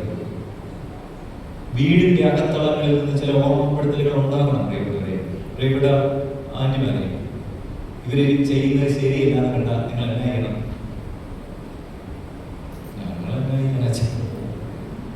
ഞങ്ങളൊന്നും ചെയ്യാനല്ല, അവർ ചെയ്യുന്നത് ശരിയല്ല. ഒരു കുട്ടി പറയണം കേട്ടോ. എന്നാ പറയണം? അച്ചായ ചെയ്തത് ശരിയായി, അച്ചായ നമ്മുടെ മനസാക്ഷിക്ക് ചെയ്തതല്ല, ചേട്ടായി ആ ചെയ്തത് ശരിയായി. ഇവര് ചെയ്തത് ശരിയല്ല എന്നുണ്ട് നമ്മൾ തന്നെ പറയണം. ഇവർ രണ്ടുപേരും പറഞ്ഞില്ലെങ്കിലും എനിക്ക് മാതാപിതാക്കളെ നിങ്ങളോട് പറയാനായിട്ടുള്ളത്, നമ്മുടെ കുഞ്ഞുങ്ങൾ ചെയ്യുന്നത് ശരിയല്ല എന്നുണ്ടാകും. കുഞ്ഞെ ശരിയല്ല കേട്ടോ, കുഞ്ഞെ നീ ആ പോയ വഴി ഒട്ടും ശരിയല്ല കേട്ടോ. എന്നിട്ട് പറയാൻ ധൈര്യമില്ലാത്ത മാതാപിതാക്കളുടെ എണ്ണമേറെ വരുമ്പോഴാണ് ഓർക്കേണ്ടത് പല നീതിയും അട്ടിമറിക്കപ്പെടുന്നുണ്ട്, പല സത്യവും അസത്യമായി മാറുന്നുണ്ട്. പ്രിയപ്പെട്ടവരെ, ഗബഥയിലെ സിംഹാസനത്തിലേക്ക് പീലാത്തോസിന്റെ ഭാര്യ ഒരു കുറിപ്പ് കൊടുത്തു വിട്ടിട്ട് അതിന് യാതൊരു വിലയും ഇല്ലാതിരുന്നാലും ക്ലോഡിയ പൊർക്കുല്ല എന്ന് പറയുന്ന പീലാത്തോസിന്റെ ഭാര്യയുടെ ഉള്ളിൽ കൊടുത്തു വിട്ടല്ലോ എന്നുള്ള ഒരു ആശ്വാസത്തിന്റെ കൃപയുണ്ടായിരുന്നു.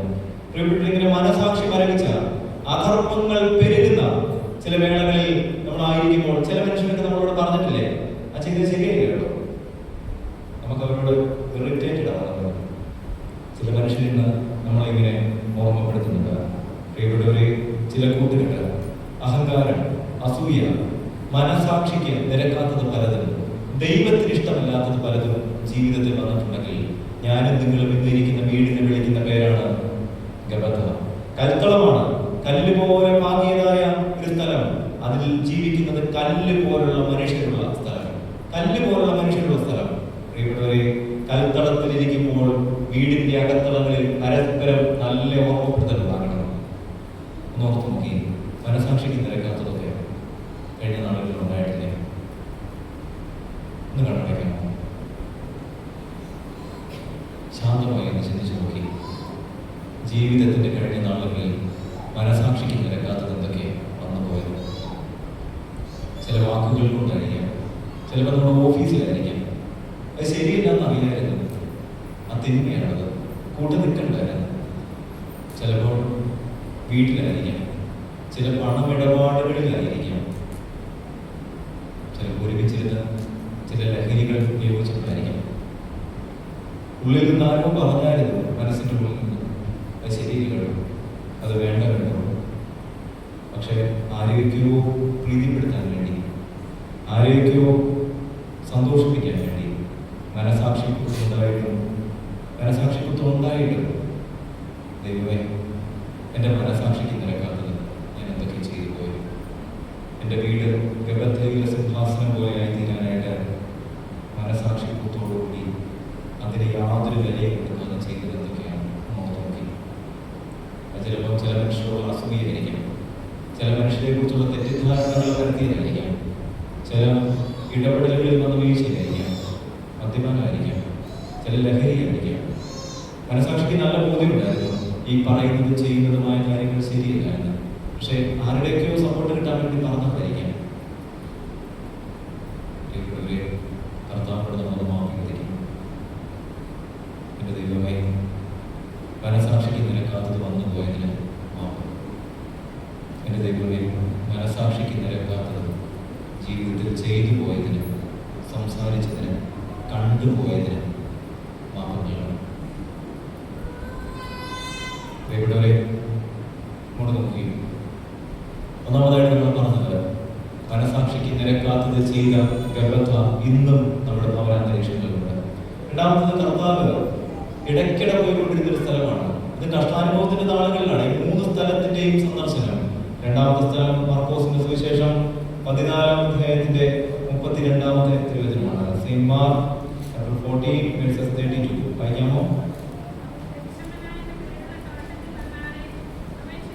ഗെത്സമന എന്ന പേരുള്ള ഒരു തോട്ടം, മോറിയ മലയ്ക്കും ഒലിവ് മലയ്ക്കും ഇടയിൽ കെദ്രോൻ അരുവിയുടെ തീരത്ത്, കെദ്രോൻ തോട്ടിന് സമാന്തരമായി, യെരൂശലേമിന് സമാന്തരമായി 1 മൈൽ വിസ്തീർണമുള്ള ഒരു തോട്ടം. അതിന്റെ പേര് ഗെത്സമന എന്നുള്ളതാണ്. ഒലിവ് പ്രസാണ് ഗെത്സമന എന്ന പേരിന്റെ അർത്ഥം. ഒലിവ് മരങ്ങൾ പൂത്തു നിൽക്കുന്ന നീസാൻ 14-ന്റെ പൗർണമി രാവിൽ നമ്മുടെ കർത്താവ് നമ്മുടെ മുഖത്തുകുത്തുകയാണ്. പ്രിയപ്പെട്ടവരെ, ആ മലയിൽ പലതവണ അവർ പോയിരുന്നു. പക്ഷെ ഇപ്പോൾ പോകുമ്പോൾ ഒരു പ്രത്യേക സാഹചര്യമുണ്ട്. നെഞ്ച് പെടഞ്ഞുകൊണ്ടിരിക്കുകയാണ് കർത്താവ് ഇപ്പോൾ ഗെത്സമനയിൽ മുഖത്തുമ്പോൾ. കർത്താവ് ശിഷ്യന്മാരോട് ചോദിക്കുന്ന ഒരു ചോദ്യമുണ്ട്. ഗെത്സമനയിൽ ചെന്നിട്ട് ആദ്യമായിട്ട് അവരോട് ചോദിക്കുകയാണ്, എൻ്റെ കൂടെ കുറച്ചു നേരം ഉണർന്നിരുന്ന് പ്രാർത്ഥിക്കാം.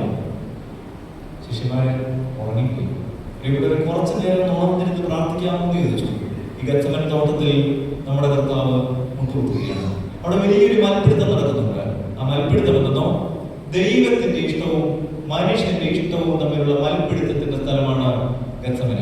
നമ്മുടെയൊക്കെ ഭവനത്തിന്റെ അന്തരീക്ഷങ്ങളിൽ ഇതുപോലെ ചില സാഹചര്യങ്ങളുണ്ട്. ഒരു വഴിക്ക് ദൈവത്തിന്റെ ഇഷ്ടം, ഒരു വഴിക്ക് നമ്മുടെ ഇഷ്ടം. ഇത് രണ്ടും കൂടി ഒത്തുപോകാനായിട്ട് വലിയ പ്രയാസമുള്ള സ്ഥലം. മർക്കോസിന്റെ സുവിശേഷം 14-ാം അധ്യായത്തിന്റെ 36-ാമത്തെ തിരുവചനം. മർക്കോസിന്റെ സുവിശേഷം 14-ാം അധ്യായം 36-ാമത്തെ തിരുവചനം.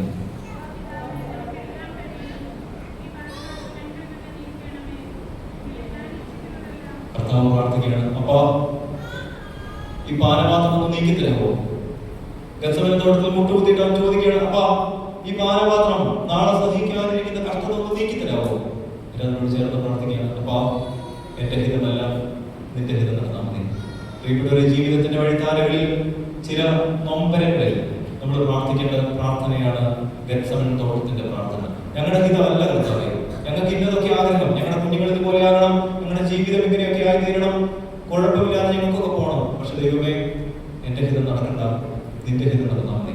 പ്രിയപ്പെട്ടവരെ, ജീവിതത്തിൽ എല്ലാ മനുഷ്യനും ഒരു ഗത്സമൻ തോട്ടമുണ്ട് കേട്ടോ. എല്ലാ മനുഷ്യനും ഒരു ഗത്സമൻ തോട്ടമുണ്ട്. അവിടെ ദൈവത്തിന്റെ ഹിതമാണോ നമ്മുടെ ഹിതമാണോ നടക്കേണ്ടതെന്നുള്ള പ്രാർത്ഥന മൽപ്പിടുത്തമായി നടക്കുന്ന ഒരു സ്ഥലമുണ്ട്. നമ്മൾ പ്രാർത്ഥിക്കാറുണ്ടോ, ദൈവമേ നിന്റെ ഹിതം നടന്നാൽ മതി? കാട്ടാക്കിടക്കിടത്ത് വെച്ച് മോശവത്സ ശാസ്ത്രികൾ എന്ന് പറയുന്ന ഒരു മനുഷ്യന്റെ കുഞ്ഞിനെ പാമ്പ് കടിയേറ്റ് മരണപ്പെടുകയാണ്. 100-120 വർഷങ്ങൾക്ക് മുൻപുള്ള സംഭവമാണ്. അദ്ദേഹം ഒരുപാട് പ്രാർത്ഥിച്ചിട്ട് കിട്ടിയ ഒരു കുഞ്ഞാണ്. ഒരുപാട് പ്രാർത്ഥിച്ചിട്ട് കിട്ടിയ ഒരു കുഞ്ഞാണ്. തന്റെ ഏക മകൻ പാമ്പ് കടിയേറ്റ് മരണപ്പെട്ടിട്ട് രാത്രികാലം ആ ശവമഞ്ചത്തോട് ചേർന്നിരുന്നിട്ട് മോശവത്സ ശാസ്ത്രികൾ മലയാളക്കരയ്ക്ക് ആദ്യമായിട്ട് എഴുതി നൽകുന്ന ഒരു പാട്ടുണ്ട്. ശവമഞ്ചത്തിന്റെ അടുത്തിരുന്നിട്ട് ആ മനുഷ്യൻ എഴുതുകയാണ്. അടുത്തിരുന്നതായിരിക്കുന്ന തൂലിക എടുത്തിട്ട് എഴുതുകയാണ്, എന്തോ നീ കൽപ്പിച്ചിടുന്നോ എല്ലാം എനിക്കാശീർവാദം, നിന്റെ ഗീതം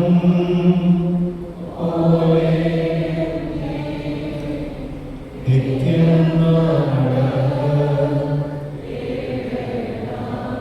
പാടാൻ ഭയങ്കര എളുപ്പമാണ്, ജീവിതത്തിൽ വലിയ പാടാണ്.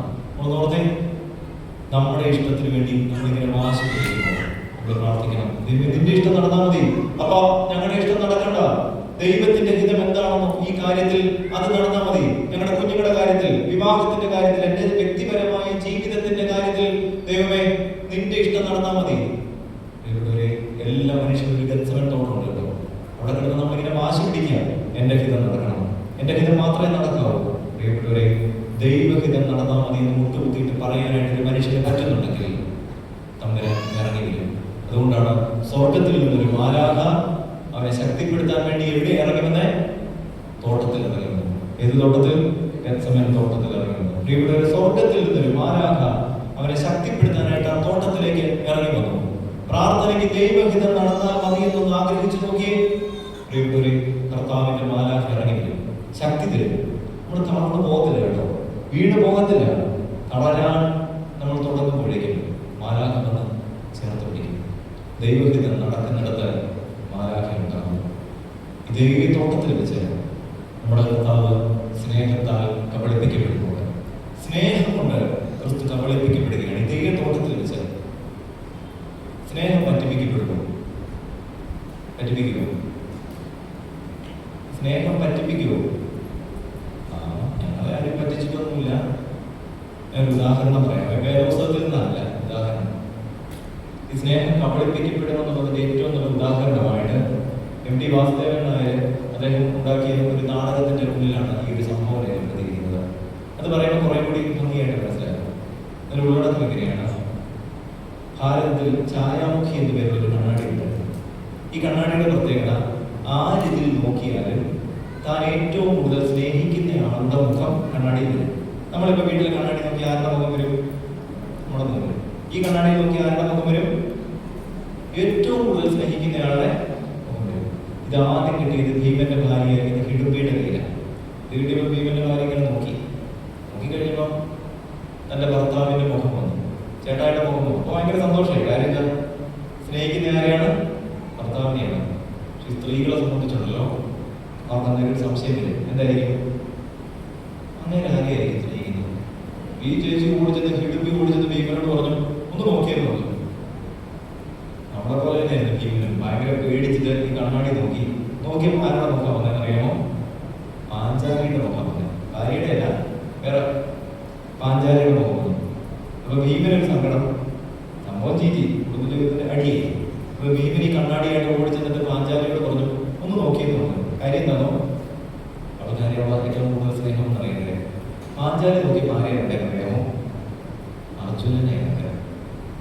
ആ ഭാഗം അവസാനിക്കുന്നതിനെയാണ് സ്നേഹം ഇങ്ങനെ കബളിപ്പിക്കപ്പെടുന്നത്.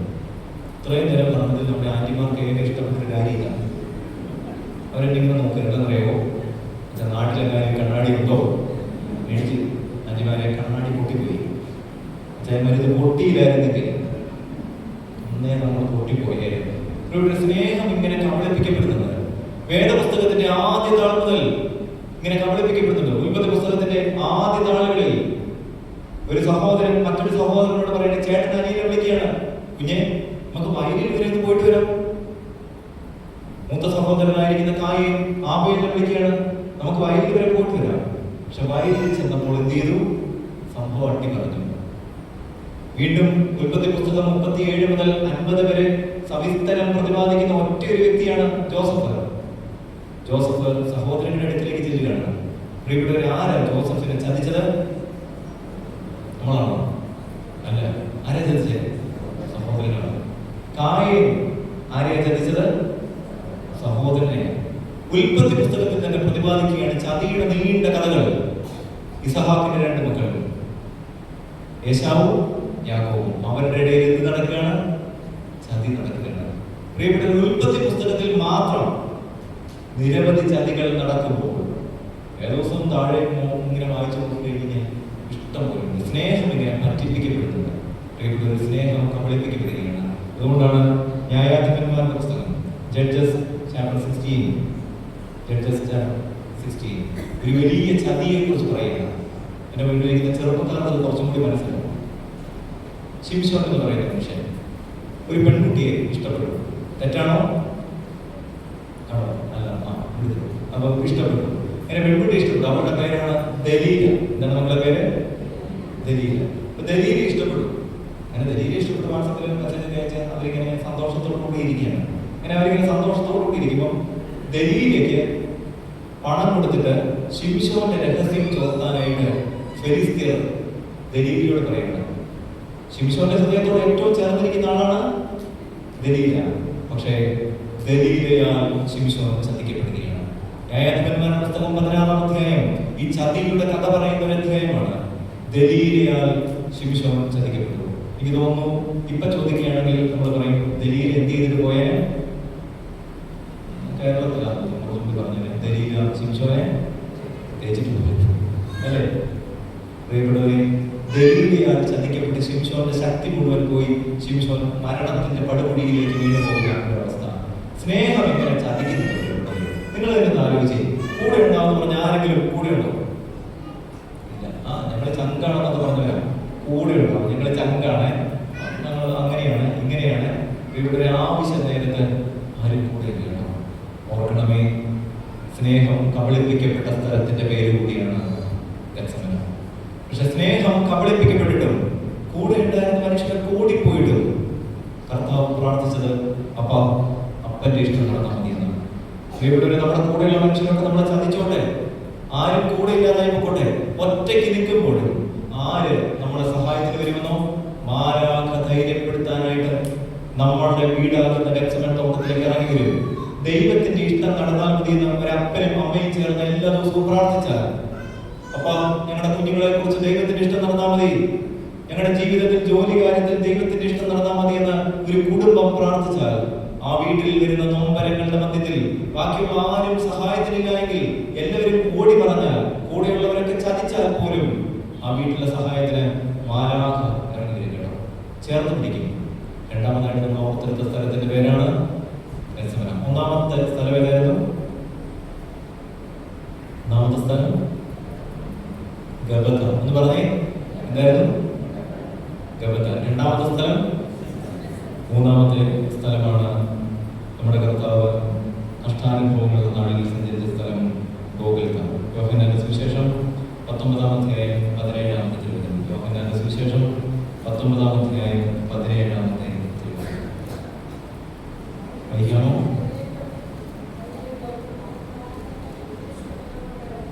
എബ്രായ ഭാഷയിൽ ഗൊൽഗോഥ എന്ന പേരുള്ള തലയോട്ടം എന്ന സ്ഥലത്തേക്ക് പോയി. ലൂക്കോസിന്റെ സുവിശേഷം 23-ാമധ്യായത്തിന്റെ 33-ാമത്തെ തിരുവചനത്തിലും ഇതേ ഭാഗം തന്നെ ആവർത്തിക്കുന്നു. ലൂക്കോസിന്റെ സുവിശേഷം 23-ന്റെ 33-ാമത്തെ തിരുവചനം. തലയോടിടം എന്ന സ്ഥലത്ത് എത്തിയപ്പോൾ, അതായത് പ്രിയപ്പെട്ടവരെ, ഈ സ്ഥലത്തിന്റെ അർത്ഥം ദ പ്ലേസ് ഓഫ് സ്കൾ എന്നുള്ളതാണ്. തലയോട്ടി കഷ്ണങ്ങൾ കൂമ്പാരമായി കൂട്ടിയിട്ടിരിക്കുന്ന സ്ഥലമാണ് ഗോകുൽത്ത. ഈ സ്ഥലത്തിന്റെ പ്രത്യേകത, ഈ മല ഒരു തലയോട്ടിയുടെ രൂപത്തിലാണ്. അവിടെ ഒരുപാട് മനുഷ്യർ ഇതിനു മുമ്പ് ക്രൂശിച്ചിട്ടുണ്ട്. ഒരുപാട് മനുഷ്യരുടെ രക്തം വീണ മണ്ണാണത്. പക്ഷെ ആ മണ്ണിൽ പകയുടെ കഥ പറയുന്ന മണ്ണാണ്. ക്ഷമിക്കാൻ കഴിയാത്തതിന്റെ കഥ പറയുന്ന മണ്ണാണ്. വിരോധം, പക, വെറുപ്പ്, വൈരാഗ്യം, തിന്മകൾ മൂടിക്കിടക്കുന്ന മണ്ണിന്റെ പേരായിരുന്നു പ്രിയപ്പെട്ടവരെ ഗോകുൽത്ത. തിന്മകൾ മൂടിക്കിടക്കുന്ന, പാപം കുമിഞ്ഞ് കൂമ്പാരമായി തലയോട്ടി കഷ്ണങ്ങൾ അവശേഷിച്ച മണ്ണിന്റെ പേരാണ് ഗോകുൽത്ത. പക്ഷേ ആ വെള്ളിയാഴ്ച നമ്മുടെ കർത്താവ് കുരിശുമായിട്ട് ഗോകുൽത്തായുടെ മുകളിലേക്ക് ചെന്നിട്ട് ആ കുരിശ് ഗോകുൽത്തായുടെ മുകളിൽ വെച്ചു. നിർമ്മാതളത്തിന്റെ ചേതം പോലെ കുരിശിൽ നിന്ന് അവന്റെ രക്തം ഇങ്ങനെ താഴേക്ക് ഒഴുകി. പകയുടെ, മ്ലേച്ഛതയുടെ, വൈരാഗ്യത്തിന്റെ, വെറുപ്പിന്റെ, അസൂയയുടെ, ജഡീകാസക്തികളുടെ കഥ പറഞ്ഞ ഒരു മണ്ണിലേക്ക് യേശുവിന്റെ രക്തം വീണപ്പോ എന്ത് സംഭവിച്ചതോ ആ മണ്ണിന് സൗഖ്യം കിട്ടി, ആ മണ്ണിന് വിടുതൽ കിട്ടി. ഇന്ന് നമ്മൾ ഗോകുൽത്ത മല പോലെയാണ്. ഞാൻ ഈ പറഞ്ഞതെല്ലാം നമ്മുടെ ഉള്ളിലുണ്ട്. അസൂയാകട്ടെ, അഹങ്കാരമാകട്ടെ, നിഗളമാകട്ടെ, ചില മോഹങ്ങളാകട്ടെ, എത്ര നോക്കിയിട്ട് പറ്റുന്നില്ല. ഒരുപാട് ആഗ്രഹിച്ചു, കുമ്പസാരിച്ചു നോക്കി, ഏറ്റു പറഞ്ഞിട്ട് വീണ്ടും വീണ്ടും വീണ്ടും ഏറ്റു പറയുകയാണ്. പ്രിയപ്പെട്ടവരെ, ഗോകുൽത്ത പോലെയുള്ള മല, തലയോട്ടി കഷ്ണങ്ങൾ കുമ്പാരമായി കിടക്കുന്നത് പോലെ വെറുപ്പ് കിടക്കുന്ന ഒരു സ്ഥലം, മലിനത കിടക്കുന്ന ഒരു സ്ഥലം, ഒരുപാട് മനുഷ്യരെ ഇങ്ങനെ കൊന്നിട്ടതായ, മിണ്ടാത്ത, വൈരാഗ്യമുള്ള, വെറുപ്പിന്റെ ഒരു സ്ഥലം. പ്രിയപ്പെട്ടവരെ, ഈ ഗോകുൽത്തായുടെ മലയുടെ മുകളിൽ യേശുവിന്റെ രക്തം വീണു. യേശുവിന്റെ രക്തം വീണപ്പോൾ ആ മണ്ണിന് സൗഖ്യം കിട്ടി, വിടുതൽ കിട്ടി. അതുകൊണ്ടാണ് 1 യോഹന്നാൻ 1-ാമധ്യായം 7-ാമത്തെ തിരുവചനം. 1 യോഹന്നാൻ 1-ാമധ്യായം 7-ാമത്തെ തിരുവചനം.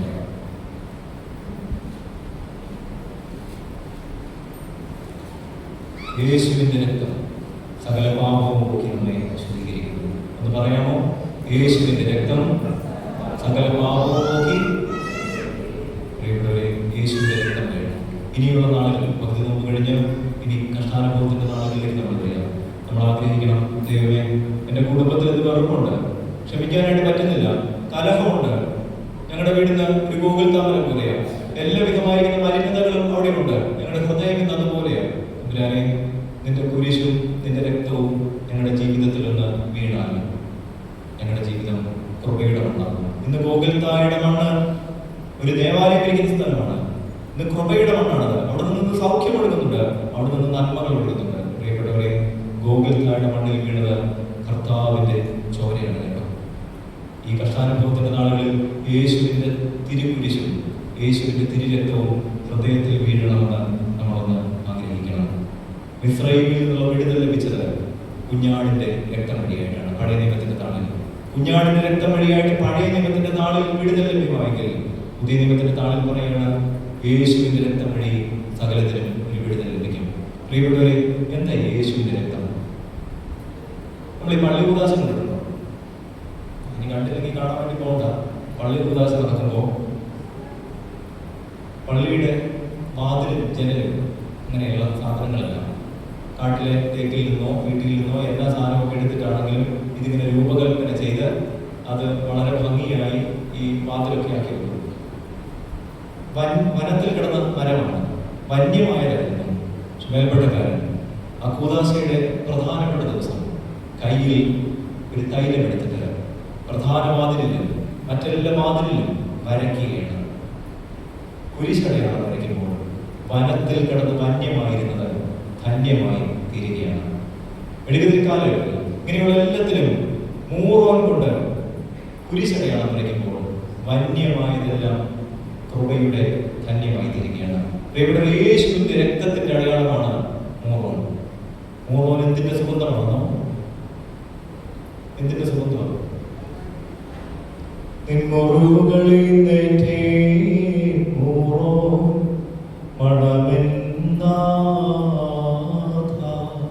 യേശുവിന്റെ തിരുരക്തത്തിന്റെ മണമാണ് മൂറോന്. മാമോദീസയിൽ നമ്മളെ ഇങ്ങനെ മൂറോൻ കൊണ്ട് പൊതിഞ്ഞിട്ട് കൃപയുടെ മണ്ണാക്കി തീർത്ത ഒരു സ്ഥലമാണ്. പക്ഷെ ജീവിതത്തിന്റെ വഴിധാരങ്ങളിൽ എവിടെയോ മലിനത വന്നു കൂടിയിട്ട്, അനുദമിക്കാൻ കഴിയാത്തത് എന്തൊക്കെയോ വന്നു കൂടിയിട്ട്, പ്രിയപ്പെട്ടവരെ, നമ്മുടെ ഉള്ളിലെ യേശുവിന്റെ രക്തം മാറ്റപ്പെട്ടിട്ടുണ്ട്. അവിടെ കപടതയുടെ മണ്ണായി തീർന്നിട്ടുണ്ട്. അവിടെ നിറകേടിന്റെ മണ്ണായി തീർന്നിട്ടുണ്ട്. അവിടെ മാപ്പ് കൊടുക്കാൻ കഴിയാത്ത ചിലതൊക്കെ ആയി തീർന്നിട്ടുണ്ട്. പ്രിയപ്പെട്ടവരെ, യേശുവിന്റെ തിരുരക്തം നമ്മളാകുന്ന ജീവിതത്തിൽ ഹൃദയത്തിൽ വീണാൽ മാപ്പ് കൊടുക്കാൻ പറ്റും, അനുദമിക്കാൻ പറ്റും. നമ്മളിനി എത്ര വിചാരിച്ചിട്ടും ഒഴിവാക്കാൻ പറ്റാത്ത പാപങ്ങൾ, ചില മനുഷ്യരോടുള്ള ബന്ധത്തിൽ വന്നു പോയതായിരിക്കുന്ന ചില വീഴ്ചകൾ മിണ്ടാനായിട്ട് പറ്റുന്നില്ല, ക്ഷമിക്കാനായിട്ട് പറ്റുന്നില്ല. പ്രിയപ്പെട്ടവരെ, യേശുവിന്റെ രക്തം ഒരാളുടെ ഉള്ളിൽ വീണാൽ അവിടെ സൗഖ്യം ലഭിക്കും, അവിടെ വിടുതൽ ലഭിക്കും. അതുകൊണ്ടല്ലേ ഗോകുൽത്തായുടെ മണ്ണിൽ വെച്ച് കർത്താവ് മറ്റുള്ളവർക്ക് വേണ്ടി പ്രാർത്ഥിക്കുകയാണ്. ഗോകുൽത്തായുടെ മണ്ണിൽ വെച്ച് ഒരു കള്ളൻ അനുദപിച്ച് യേശുവിനോട് ചോദിക്കുകയാണ്, പർദീസായി ഓർക്കണമെന്ന്. പ്രിയപ്പെട്ടവരെ, ഒരു ഗോകുൽത്ത നമ്മുടെ വീട്ടിലുണ്ടാകണം. ഇന്ന് മലിനത മൂടിക്കിടക്കുകയാണെങ്കിൽ അസൂയ, അഹങ്കാരം, വെറുപ്പ്, ജ്ഞാനന ഭാവം, നിഗളം, അഹങ്കാരം, പ്രശംസ, മോഹം, ഇതെല്ലാം കൂടെ ഗോകുൽത്താമല പോലെ അത്തിക്കുമ്പാരങ്ങളായിട്ട് മരണപ്പെട്ടതായിരിക്കുന്ന ഒരു സ്ഥലം പോലെ എൻ്റെ നിങ്ങളുടെ വീടോ ഹൃദയമോ കിടക്കുകയാണെങ്കിൽ ഈ വലിയ നോക്കിൽ ആഗ്രഹിക്കണം, ദൈവമേ, നിന്റെ തിരുക്കുരിശും തിരുരക്തവും എൻ്റെ ജീവിതത്തിൽ നിന്ന് വരണം. അസാധാരണമായ മാറ്റം ഉണ്ടാകും. നമ്മളാകുന്ന മണ്ണിന് ഒരു സൗഖ്യം ലഭിക്കും. പ്രിയപ്പെട്ടവരെ, 3 കാര്യങ്ങളാണ് ഓർമ്മിച്ചത്. മനസാക്ഷി മരവിച്ച മനുഷ്യർ ഒരുമിച്ച് കൂടിയ സ്ഥലത്ത് സത്യത്തെ അട്ടിമറിച്ച് നീതിയുടെ കൂടെ നിൽക്കാതിരുന്ന സിംഹാസനത്തിലിരുന്ന പീലാത്തോസ് ഇരുന്നിരുന്ന കൽത്തളമെന്ന് വിളിക്കപ്പെട്ട സ്ഥലത്തിന്റെ പേരാണ് ഗബഥ. സ്നേഹം പറ്റിപ്പിക്കപ്പെട്ട് ഒറ്റയ്ക്കായി പോയൊരു മനുഷ്യൻ സ്വന്തം ഇഷ്ടവും ദൈവത്തിന്റെ ഇഷ്ടവും തമ്മിൽ ഇങ്ങനെ മൽപ്പിടുത്തം നടന്ന വേളയിൽ, അപ്പൊ നിന്റെ ഇഷ്ടം നടന്നാൽ മതിയെന്ന് ഉറക്കം പ്രഖ്യാപിച്ചപ്പോൾ മാലാഖ ശക്തിപ്പെടുത്താനായിട്ട് ഇടവന്ന സ്ഥലത്തിന്റെ പേരാണ്. മൂന്നാമതായിട്ട്, ഈ കപടതയെല്ലാം സകലവിധമായിരിക്കുന്ന മാലിന്യവും മൂടിക്കിടന്നൊരു മണ്ണിൽ തിരുരക്തം വീണപ്പോൾ സൗഖ്യം ലഭിച്ച മണ്ണിന്റെ പേരാണ്. ഒന്ന് എഴുന്നേൽക്കാമോ?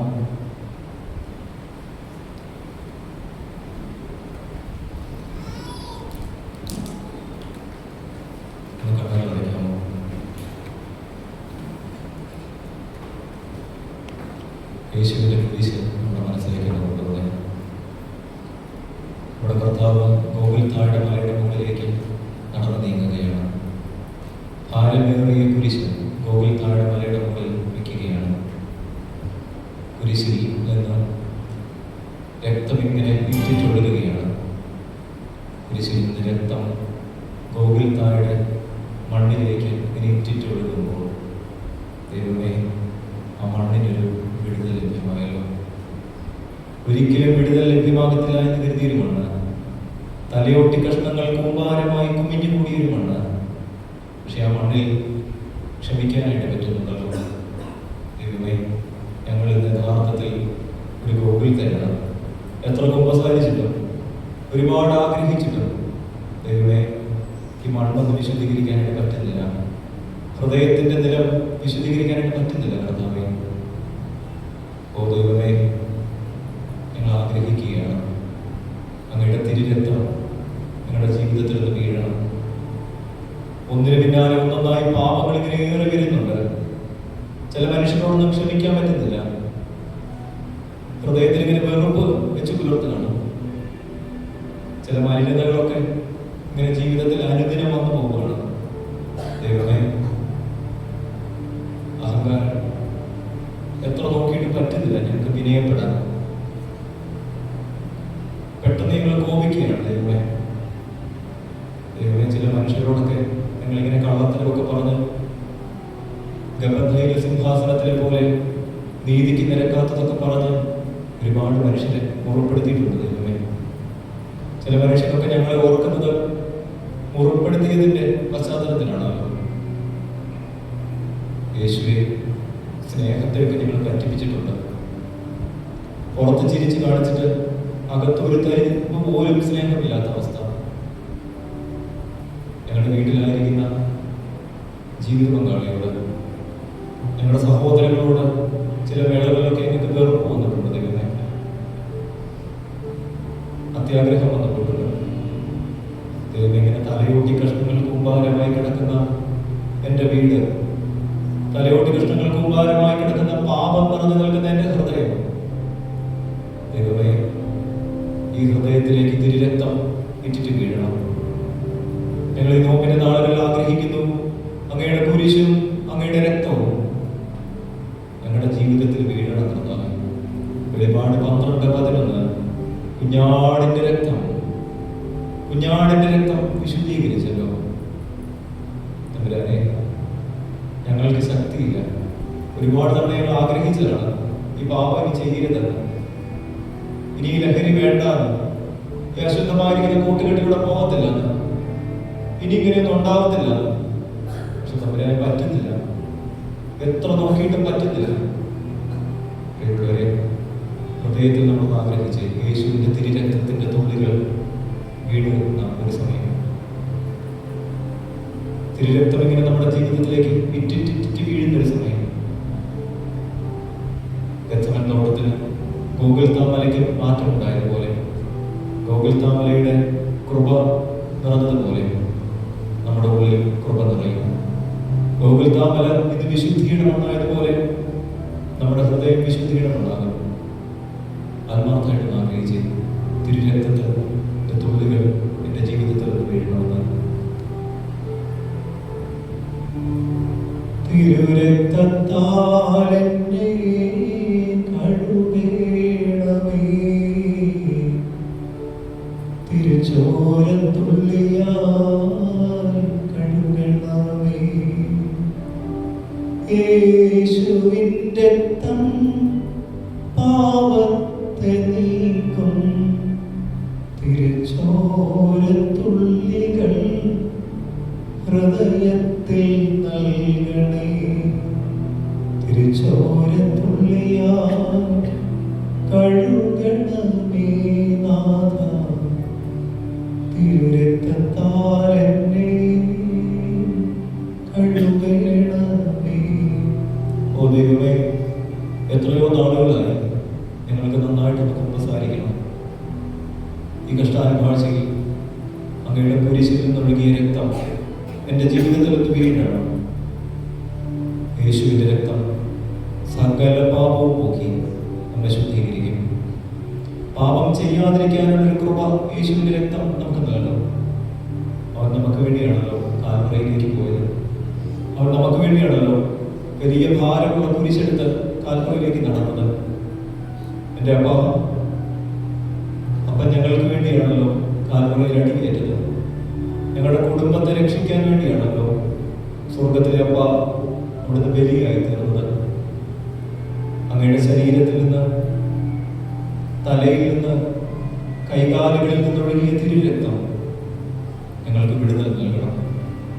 പഴയ നിയമത്തിന്റെ താളുകളിൽ കുഞ്ഞാടിന്റെ രക്തം പൂശിയ എല്ലാ ഭവനങ്ങളും രക്ഷിക്കപ്പെട്ടതുപോലെ ഈ സന്ധ്യയിൽ ഞങ്ങൾ ആഗ്രഹിക്കുകയാണ് കുഞ്ഞാടിന്റെ തിരിച്ചോരത്തുള്ളി ഞങ്ങളുടെ ജീവിതത്തിൽ വീഴണം. കുഞ്ഞാടിന്റെ തിരുരക്തത്താൽ ഞങ്ങളെന്ന് കഴുകണം. നമ്മുടെ ഭവനങ്ങളിൽ നിന്ന് ഓർത്തേ, നമ്മുടെ മക്കളെ ഒന്ന് ഓർത്തേ. കുഞ്ഞാടിന്റെ രക്തം അവരെല്ലാവരെയും വിശുദ്ധീകരിക്കണം. ഇന്നത്തെ ഗോകുൽത്താ നാളത്തെ കൃപയുടെ മൂറോനൊഴുകുന്ന യേശുവിന്റെ തിരുരക്തത്തിന്റെ മണമുള്ള ഭവനമാക്കണം. ദൈവമേ, ഞങ്ങളുടെ ഹൃദയത്തിൽ അവിടുത്തെ കുരിശ് വയ്ക്കണം. കുഞ്ഞാടിന്റെ രക്തം ഞങ്ങളുടെ ഹൃദയത്തിലൂടെ ഒഴുകണം. ഞങ്ങൾ ആഗ്രഹിക്കുന്ന കർത്താവേ, കുഞ്ഞാട്ടിൻ തിരു രക്തത്താൽ ഞാൻ ശുദ്ധനായി തീർന്നു.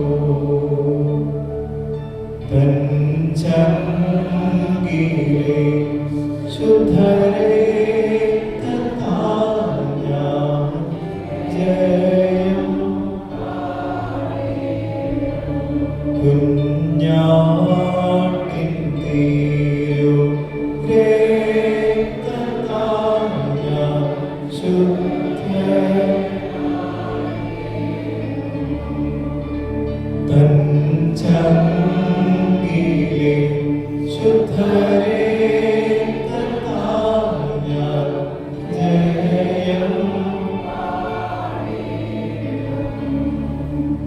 മഹത്വം രക്ഷക സ്തുതിയിരക്കെന്നും ചേറ്റിൽ നിന്നെന്നെ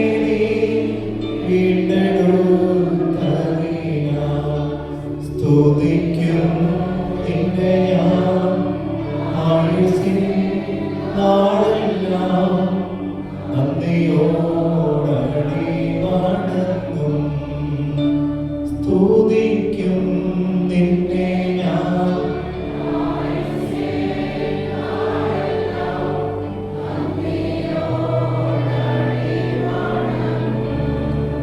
പിതാവിന്റെയും പുത്രന്റെയും പരിശുദ്ധാത്മാവിന്റെയും കൃപയാൽ തന്നെ ആമേൻ. ഇന്നലെ നമ്മൾ അടുത്ത് നിൽക്കുന്ന ആളുടെ